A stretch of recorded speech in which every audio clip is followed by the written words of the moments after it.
everyone. Divide one side of the hair into multiple sections. Divide the first section into two parts and wrap it around the second section. Then divide the second section into two parts, wrap it around the third section, and continue to do this until you reach the bottom. Once you reach the bottommost section, roll it in on itself, twist the hair, lift it up and tie it up. Now, start off by taking a section off the front, divide the hair into two portions, twist one on top of the other. Now, add in another section to it and then begin to braid the hair. As you proceed with this, include more and more sections of the hair into this braid that you have developed. At the back, tie a ponytail, roll the hair in on itself, add a decorative flower ribbon to it, and then using the ribbons as two parts of the sections, make two braids out of it.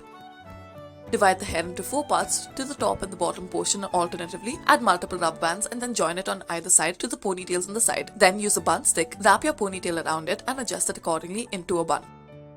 Next, divide the hair into two parts. In the bottom, make three more sections, divide them and then join them until it forms one again. In the top, make a ponytail, roll the hair upwards as such using a bun stick and then wrap the hair around it. Adjust the hair accordingly and tie a rubber band to it.